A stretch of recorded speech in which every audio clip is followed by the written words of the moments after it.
बात कर लेते हैं कमोडिटी 10 में। आपका स्वागत है। मैं हूं आपके साथ तृप्ति उपाध्याय और यहां पर 10 मिनट में हम कमोडिटी बाजार का शुरुआती अपडेट आपको देते हैं।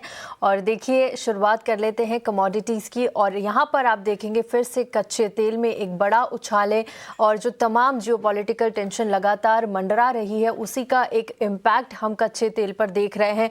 लगातार छठा दिन है यहाँ पर अमेरिका, इजराइल और ईरान के युद्ध का। अब ईरान का रिटेलिएशन भी शुरू हो गया है और लगातार दोनों तरफ से हमले जारी है जिसका इम्पैक्ट कच्चे तेल पर आ रहा है। और चलिए अब हमारे कमोडिटी एक्सपर्ट को भी जोड़ लेते हैं। कमोडिटी मार्केट पर अपनी खास रणनीति बताने के लिए हमारे साथ है टेक्निकल IQ के अखिलेश जैन। अखिलेश जी, बहुत बहुत स्वागत है आपका कमोडिटी 10 में। मैं तृप्ति बात कर रही हूँ और सबसे पहले आज हम कच्चे तेल के साथ ही शुरुआत करते हैं। देखिए, लगातार 3-4 दिनों से अच्छी तेजी यहाँ पर देखने को मिल रही है और आज भी हम देख पा रहे हैं कि कच्चे तेल में एक बड़ा उछाल है और जो रीज़न है वो वेल नोन है, सबको पता है। ब्रेंट क्रूड $84 के करीब है और करीब 3.5% की मजबूती इंटरनेशनल मार्केट्स में है। MCX पर बात करें तो 7,130 के ऊपर लगातार यहाँ पर भाव बना हुआ है, करीब 2.5% से ज़्यादा मजबूत है और लगातार चौथे दिन ये तेज़ी यहाँ पर जारी है और लगातार दूसरे दिन मल्टी मंथ में हाई पर पहुँचता हुआ कच्चा तेल। इन लेवल्स में क्या सलाह होगी कच्चे तेल में और कितना उछाल आना बाकी है? हालांकि स्ट्रेट ऑफ हॉर्मोज को लेकर काफ़ी सारी अनिश्चितताएं अभी भी बरकरार है और कई सारे एक्सपर्ट्स भी यहाँ पर दावा लगा रहे हैं कि आने वाले दिनों में और तेजी एक्सपेक्टेड है कच्चे तेल में। इन लेवल्स पर आपकी क्या रणनीति होगी? वेरी गुड मॉर्निंग तृप्ति जी।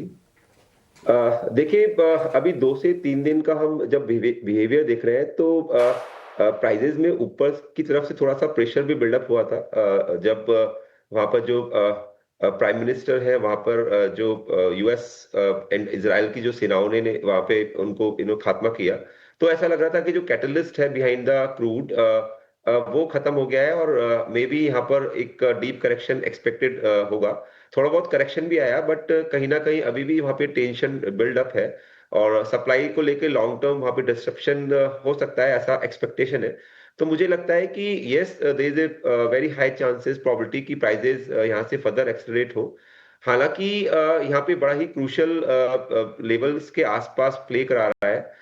नाइमेक्स के अंदर $80 और M6 की बात करें तो 7155, ये would be the crucial levels.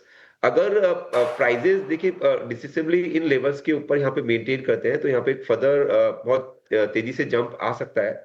और मुझे लगता है कि there is a very high probability कि अगर $80 के ऊपर प्राइजेस निकलते हैं तो यहाँ पर 98 से लेकर 100 तक का कुशन एक बार ओपन हो जाएगा।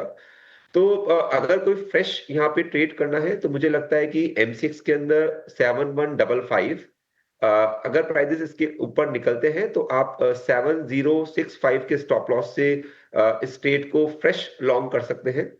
एंड जो प्राइजेस के टारगेट्स हैं 1 से 2 दिन के लिए आप 7500 7500 तक के रख सकते हैं।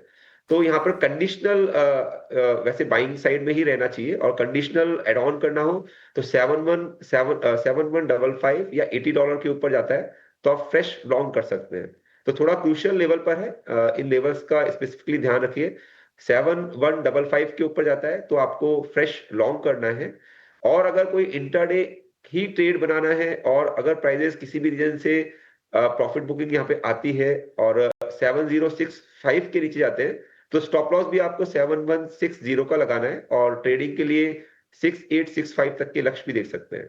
तो यहाँ पे जो पाइवेटल है वो 7155 और नाइमेक्स में $80 का लग रहा है अभी। क्या यहाँ पर M6 के लिए 7155 का क्रूशियल लेवल और M6 पर $80 का लेवल रहेगा। अगर वो ब्रीच होता है तो आने वाले दिनों में और भी ऊपरी स्तर आपको आते हुए दिखाई देंगे। $100 तक भी यहाँ पर भाव जा सकते हैं। बाकी के लेवल्स भी अखिलेश जी ने यहाँ पर बताया है कच्चे तेल के लिए, उन लेवल्स का ध्यान रखिएगा।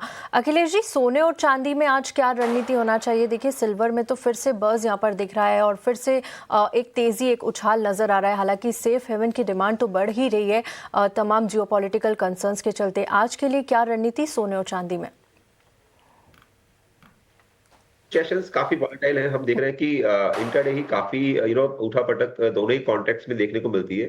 हालांकि जो अभी डेवलपमेंट है इकोनॉमी में स्टिल अनसर्टेनिटी है जिसका बेनिफिट दोनों ही कॉन्ट्रैक्ट को यहाँ पे मिल रहा है और नीचे के लेवल से हम बार बार पुल बैक्स होते देख रहे हैं। तो मुझे लग रहा है कि एक आउटलुक बना के यहाँ पे काम करना चाहिए। गोल्ड कॉमेक्स की बात करें तो 5120-25 का एक बेस मुझे लगता है।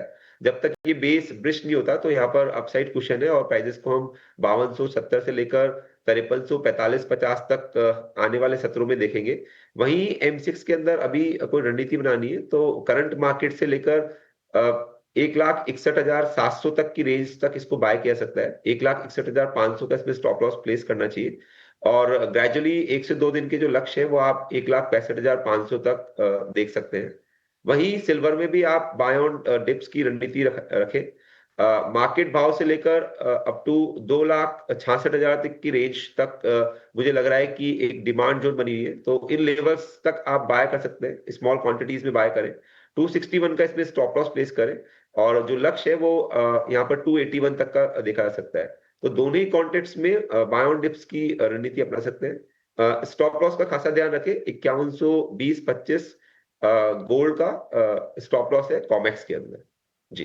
ठीक है, यहाँ पर बाय ऑन डिप्स की रणनीति सोने और चांदी के लिए सुझाई है और लेवल्स भी आपको बताया अखिलेश जी ने, उनका ध्यान रखिएगा। खास तौर पर स्टॉप लॉस का आप यहाँ पर ध्यान रखिए और उन लेवल्स पर आप अपनी रणनीति बना सकते हैं। देखिए लगातार लेवल्स हमारी स्क्रीन पर फ्लैश हो रहे हैं। चलिए कमोडिटी 10 को यहीं समाप्त करेंगे। अखिलेश जी आपका बहुत बहुत शुक्रिया हमारे साथ जुड़ने के लिए और तमाम कमोडिटीज़ पर अपनी राय रखने के लिए शुक्रिया।